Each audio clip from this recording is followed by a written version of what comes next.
Subscribe करें, like करें और अपने दोस्तों के साथ शेयर भी करें।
सब्सक्राइब करें, लाइक करें और अपने दोस्तों के साथ शेयर भी करें।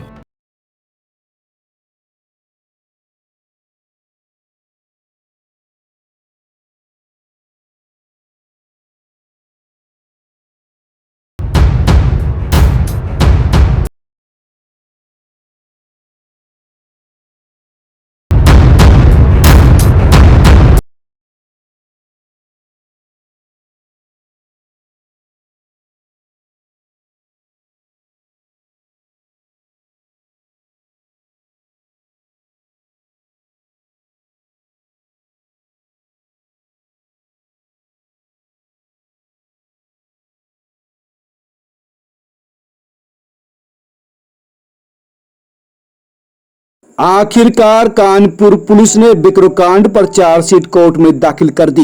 इस चार्जशीट में कई खुलासे किए गए हैं। सबसे बड़ा खुलासा तो यही कि विकास दुबे ने ही सबसे पहले पुलिस टीम पर गोली चलाई थी, वो भी AK-47 से। उसने एक सिपाही की 47 छीनी और उससे दबिश देने गई टीम पर फायरिंग खोल दी। इसके अलावा भी कई बड़े खुलासे इस चार्जशीट में किए गए हैं। पुलिस ने इस चार्जशीट में बताया कि विकास दुबे के गुर्गों की निशानदेही पर ही बड़ी मात्रा में गोला बारूद और असले बरामद किए गए हैं। गौरतलब है कि दोस्तों, आपको पता ही है कि 2 जुलाई की रात को बिकरू में पुलिस टीम जब दबिश देने गई थी, उस पर विकास दुबे ने अपनी टीम के साथ अंधाधुंध फायरिंग कर दी थी, जिसमें 8 पुलिसकर्मी शहीद हो गए थे। तो आइए दोस्तों जानते हैं कि इस चार्जशीट में पुलिस ने क्या बड़े खुलासे किए हैं। पुलिस ने इस चार्जशीट में दिखाया गया है कि 23 असले और बड़ी मात्रा में देसी बम और गोला बारूद बरामद किए गए हैं। बिकरू कांड में पुलिस ने 42 लोगों को आरोपी बनाया है, जिसमें विकास दुबे समेत 6 लोगों को एनकाउंटर में मारा गया है। विकास और उसके गुर्गों ने पुलिस से 3 पिस्टल, 1 इंसास राइफल और 1 AK-47 छीनी थी। पुलिस ने इन सभी असलाहों को बरामद कर लिया है। इसके अलावा पुलिस का कहना है कि विकास दुबे ने एक नक्शा तैयार किया था। उस नक्शे में उसके घर के आसपास की नाली और दूसरी तमाम लोकेशन दिखाई गई थी। नक्शों को 4 भागों में बांटा गया था, पूर्व, पश्चिम, उत्तर, दक्षिण, और इसी नक्शे के हिसाब से उसने अपने बदमाशों को पोजीशन संभालने की नसीहत दी थी और इसी आधार पर उसने पूरी तैयारी के साथ ही हमला किया था। साथ ही विकास दुबे के खजांची यानी जय वाजपेयी ने विकास को उपलब्ध कराए थे कारतूस और नकदी, यानी जय वाजपेयी पर भी बड़ा आरोप इस चार्जशीट में लगाया गया है। साथ ही शहीद CO देवेंद्र मिश्रा का तत्कालीन SSP को लिखा गया पत्र भी जांच में सही पाया गया। इस पत्र से ही पुलिस विभाग में हड़कंप मच गया था।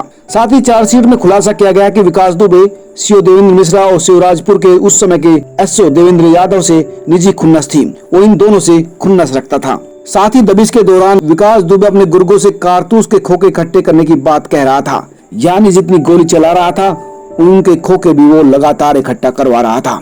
साथ ही इस चार्जशीट में कहा गया है कि महिलाओं को दबिश के दौरान रेकी करने का काम सौंपा था। पुलिस कर्मियों की लोकेशन महिला ही बदमाशों को बता रही थी। बदमाश बताई गई लोकेशन पर पुलिस कर्मियों को टारगेट कर रहे थे और फायरिंग कर रहे थे। इसके साथ ही पुलिस ने इस चार्जशीट में इलेक्ट्रॉनिक और वैज्ञानिक और फोरेंसिक साक्ष्यों को भी रखा है।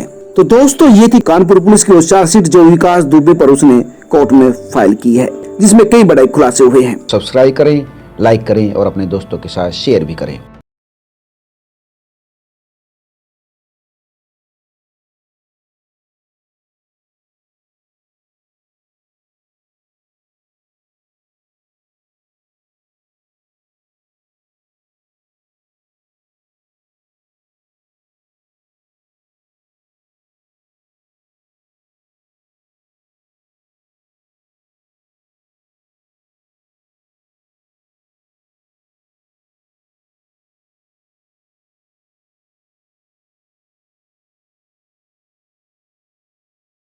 उत्तर प्रदेश के हाथरस कांड पर आज इलाहाबाद हाई कोर्ट सुनवाई करेगा। कड़ी सुरक्षा के बीच परिवार हाई कोर्ट जा रहा है। कोर्ट ने सरकार और पुलिस के उन तमाम अफसरों को भी तलब किया है जिन पर केस में लापरवाही बरतने का आरोप है। सुनवाई में शामिल होने के लिए पीड़ित परिवार हाथरस से कड़ी सुरक्षा के बीच लखनऊ जा रहा है। पीड़ित परिवार के एस्कॉर्ट में 6 गाड़ियां हैं। SDM अंजलि पवार CO भी पीड़ित परिवार के साथ है। साथ ही SP और DM भी लखनऊ जाएंगे। गौरतलब है कि इलाहाबाद हाई कोर्ट में 2:30 बजे सुनवाई होगी। पीड़ित परिवार सुबह 6 बजे ही लखनऊ के लिए रवाना हो गया। उम्मीद है कि करीब 12 बजे तक वो लखनऊ पहुंच जाएगा। इससे पहले शुरुआत में सुबह ही पुलिस टीम बुलगड़ी गांव पहुंची थी। हालांकि इससे पहले परिवार को रात में ले जाने की तैयारी थी, लेकिन रात में जाने से परिवार ने इनकार कर दिया। इसलिए पुलिस परिवार को सुबह लेकर लखनऊ जा रही है। पीड़ित परिवार ने पुलिस की ओर से दी गई ये दलील को भी मानने से इनकार कर दिया कि इस वजह से देर हो सकती है।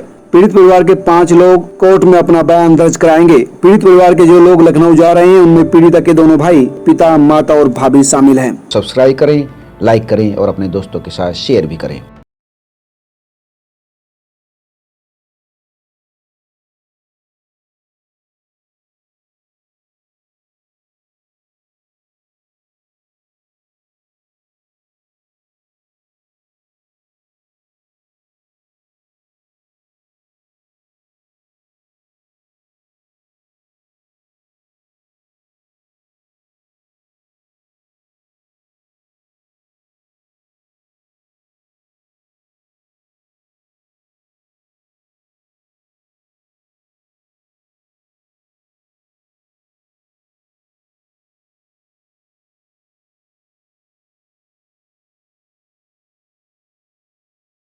उत्तर प्रदेश में पुजारी और ब्राह्मणों पर आफत आई हुई है, लेकिन तमाम कोशिशों के बावजूद भी पुलिस उनको न्याय देने के लिए गंभीर नहीं है। जिला गोंडा में एक पुजारी पर जानलेवा हमला हुआ, लेकिन उसके बाद भी पुलिस इस मामले पर रफा दफा करने पर तुली हुई है। दरअसल गोंडा के राम जानकी मंदिर मनोरमा के पुजारी महंत सीताराम दास पर जानलेवा हमला किया गया था। इस हमले में पूरी तरह से घायल हुए पुजारी को किसी तरह से बचाया गया, लेकिन आप समझ सकते हैं कि पुलिस कितनी बड़ी लापरवाही इस केस में कर रही थी। महंत को जो बॉडीगार्ड दिया गया था उसको हटा लिया गया और होमगार्ड तैनात कर दिए। इस घटना से कुछ दिन पहले का एक ऑडियो सोशल मीडिया पर वायरल हो रहा है, जिसमें महंत पुलिस एसएचओ से बात कर रहे हैं और कह रहे हैं कि अगर उनकी जान को कोई खतरा हुआ तो इसकी जिम्मेदारी पुलिस होगी, क्योंकि उन्होंने ही उनका बॉडीगार्ड हटाया है। लेकिन एसएचओ ने ना तो उनका बॉडीगार्ड रिटर्न किया और ना ही उनकी सुरक्षा पर कोई पुख्ता कार्रवाई की और ये घटना हो गई। सबसे पहले आप सुनिए वो कम्युनिकेशन जो महंत और थानेदार के बीच है। हेलो, हाँ, मैं सीताराम दास महाराज बात कर रहा हूँ सीधे मनोरमा से। कहिए। अच्छा, ऐसा है कि हमें मंदिर सूचना मिल रही वहाँ बम लग रहा है। हाँ, तो ये क्या घटना है? आपने एक्चुअल में आप जैसे आए सुरक्षा हटा दी गई, इसके बाद ये सब घटनाएं हो रही है, अच्छी बात नहीं है। अच्छा, इसको थोड़ा आप दिखवाइए, संज्ञान ले लीजिए अपनी। ये सब संज्ञान नहीं है, हमारे सिपाही हैं वहाँ मौजूद है। नहीं, सिपाही मौजूद है उसकी बात नहीं, किसने बम दागा मुझे ये प्रूफ चाहिए। मुझे ये प्रूफ चाहिए, किसने बम दागा, किसने घटनाओं को अंजाम दिया, ये मुझे प्रूफ चाहिए। कहाँ पे बम दागा है? ये मंदिर के पास में बम दागा है। कोई नहीं बम दादा है मंदिर के पास में, हमारे सिपाही गए थे वहाँ पे। हमारे आपके होम गार्ड ने, जस्ट मिनट, आपके होम गार्ड ने हमें फोन करके बताया है, उसकी भी रिकॉर्डिंग है हमारे पास, है ना? उनके होमगार्ड से भी बात करते हैं। हाँ, आप उनसे बात करिए। देखिए, गलत बात है, जातिवादी राजनीति आप लोग मत करिए। ऐसी जातिवादी राजनीति? हाँ, जातिवादी राजनीति। आप एक पद पर है, आप एक एसओ है, इंस्पेक्टर है, थाना के इंचार्ज है आपके पास, है ना? ये सब जातिवादी राजनीति मत करिए, नहीं तो गोंडा में 70% ब्राह्मण है, आप याद रखिए, ठीक है? ये बहुत गलत बात है। आप जब से संदीप सिंह आप एसओ आए हैं, बात समझिए हमारी, ठीक है? आपको जो करना हो आप कीजिएगा, ठीक है? लेकिन मैं बेफालतू के मामलों में इंटरफेयर नहीं करता हूँ। अगर मैं जिस दिन इंटरफेयर कर दूंगा तो आप समझ लीजिए क्या होगा, है ना? हाँ, बिल्कुल, आप ऐसा कीजिए, जातिवादी राजनीति मत कीजिए। आपको थाना चलाना है, थाना चलानी है, आराम से चलाइए, मुझे कोई आपत्ति नहीं है, लेकिन ब्राह्मणों को नाजायज परेशान मत कीजिए। अगर कोई बम दाग रहा है उसके ऊपर आप एक्टिव कार्रवाई कीजिए। आपसे विनम्र निवेदन है हमारा। आप एक गवर्नमेंट ऑफिसर हैं, ठीक है? मैं भी इंजीनियरिंग किया हूँ, इंजीनियरिंग करने के बाद मैं साधु बना हूँ, ठीक है? ये गलत मत कीजिए, है ना? हमारा आपसे निवेदन है, ठीक है? हमारा निवेदन है, जब आदमी एक पद पे होता है तो उसको सच बातों को समझना चाहिए, ठीक है? ऐसा मत कीजिए, है ना? ऐसा मत कीजिए कि हमारा समुदाय खतरे पे आए, है ना? थोड़ा सा आपसे निवेदन है, आप थोड़ा देख लीजिए तो अच्छी बात होती, ठीक है? पुकारी मत भरिए आप। मैं बता रहा हूँ, कोई अगर घटना होती है तो 302 के ऊपर होगा। मैं आपको एक चैलेंज दे रहा हूँ, ठीक है? हुंकारी न भरे तो मना करें। नहीं, मैं आपसे एक बात निवेदन कर रहा हूँ, अगर कोई घटना होती है तो आरोप पूरा आपके ऊपर जाएगा और दुनिया कोई ताकत आपको बचा नहीं पाएगी। मैं आपको बता दे रहा हूँ, आप एक षड्यंत्र के तहत तो थाने पे आए हैं, ठीक है? मैं आपको बता देता हूँ, ठाकुरवादी राजनीति यहाँ पे मत कीजिए। गोंडा जिले में 70% ब्राह्मण है। पूरा ब्राह्मण समुदाय हमारे साथ है। अगर आप किसी सांसद की चमचागिरी करते हैं तो उसको आप बंद कर दीजिए। तो महोदय आपसे मैं विनम्र निवेदन कर रहा हूँ, अगर आप उस पर उतारू हो तो आप कीजिए, कोई बात नहीं। दोस्तों, आपने सुना ये कम्युनिकेशन। इसमें महंत सीधे सीधे पुलिस अधिकारी पर आरोप लगाते हैं कि वो एक जाति की राजनीति कर रहे हैं, जिसकी वजह से उनकी जान पर खतरा बना हुआ है। तमाम चीजें खोलने के बाद भी महंत को सुरक्षा नहीं दी गई और महंत पर हमला हो गया। और सबसे बड़ी बात है कि लापरवाह पुलिस वाले पर भी अब तक कोई कार्रवाई नहीं की गई। किसी भी पुलिस वाले को नहीं बर्खास्त किया गया। उत्तर प्रदेश शासन और उत्तर प्रदेश पुलिस पर जो आरोप लगते हैं तो उस पर वो सफाई देती है कि ऐसा कुछ नहीं, हम सबके साथ सबका विकास पर काम कर रहे हैं। लेकिन जब इस तरह के उदाहरण सामने आएंगे तो फिर कैसे न्याय व्यवस्था और प्रशासन और शासन पर विश्वास होगा। लगातार होती बदनामी को देखते हुए गोंडा पुलिस ने अब ईटिया थोक थानेदार को लाइन हाजिर कर दिया है। लापरवाही के चलते ही ये गोलीकांड हुआ था, इसलिए थाना इंचार्ज संदीप सिंह को लाइन हाजिर किया गया है। अब ईटिया थोक में संजय दुबर को नया थाना अध्यक्ष बनाया गया है। आपने सुना कि थानेदार संदीप सिंह ने कितनी लापरवाही से इस मामले को हैंडल किया और इसी वजह से पुजारी जी की जान खतरे में आ गई थी और बढ़ती आलोचनाओं की वजह से पुलिस को उनको लाइन हाजिर करना पड़ा। जबकि लाइन हाजिर भी कोई बड़ी सजा नहीं है, उनको सस्पेंड किया जाना चाहिए था और जाँच बैठाई जानी चाहिए थी। सब्सक्राइब करें, लाइक करें और अपने दोस्तों के साथ शेयर भी करें।